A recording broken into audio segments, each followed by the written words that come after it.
Dulu aku itu kan pernah terlibat di Badan Akreditasi Nasional Sekolah dan Madrasah. Ya. Dalam instrumen itu ada beberapa pertanyaan yang mengungkap tentang perundungan di sekolah.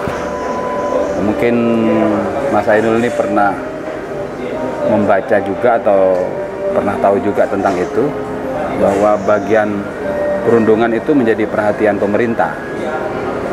Sebetulnya seberapa efektif pertanyaan-pertanyaan yang ada di dalam instrumen akreditasi sekolah itu untuk mengantisipasi terjadinya atau mungkin mengurangi terjadinya perundungan di sekolah?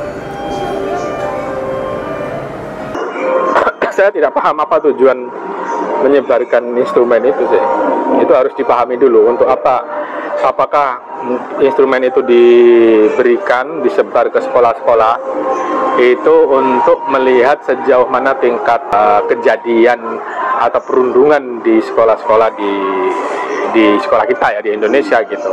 Apakah untuk mengetahui itu atau untuk kemudian setelah mengetahui itu melakukan langkah-langkah konkret gitu yang dilakukan pemerintah, khususnya Kementerian Pendidikan dan Kebudayaan, untuk mencari solusi terkait terjadinya perundungan di sekolah-sekolah ini.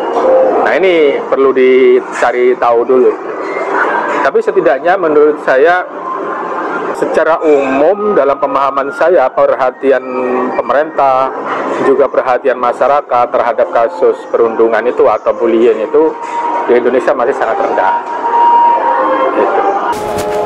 Apa namanya? Indikatornya apa itu? Bahwa perhatian terhadap itu rendah. Bisa dilihat dari apa saja? Indikatornya bisa dilihat dari hasil-hasil riset yang mengatakan bahwasanya sering terjadi perundungan. Kejadian-kejadian perundungan itu selalu berulang itu. Terus kemudian lagi bisa dilihat juga belum ada, sangat sedikit sekali program-program pemerintah yang serius gitu ya, yang serius untuk menanggulangi perundungan di sekolah. Itu saya memahaminya belum melihat ya di beberapa sekolah yang saya alami gitu, di sekolah anak saya, di beberapa sekolah itu belum ada program-program yang baik, itu swasta maupun negeri, program yang serius gitu saya belum pernah melihat. Pertanyaannya kemudian, seperti apa program yang serius itu? Kan seperti itu yang muncul. Nah, kalau kita coba lihat misalkan di luar negeri, misalkan bagaimana mereka mencari solusi, mencoba untuk meminimalkan kasus bullying, itu mereka sudah bukan hanya dari sisi kebijakan pemerintahnya gitu, tapi sudah masuk ke kebijakan sekolah itu benar-benar sangat serius diperhatikan dan diimplementasikan program-program anti bullying itu atau anti perundungan. Ada tidak mungkin satu sekolah model yang bisa dijadikan acuan di Indonesia tentang penanggulangan atau pencegahan terhadap bullying di sekolah? Saya belum melihat itu ya.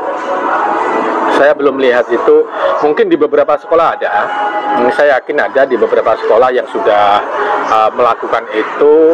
Tapi yang terpenting itu menurut saya adalah kebijakan dari pemerintahnya dulu. Sejauh mana pemerintah melihat kasus bullying itu atau kasus perundungan itu menjadi satu persoalan yang serius yang harus dicari solusinya.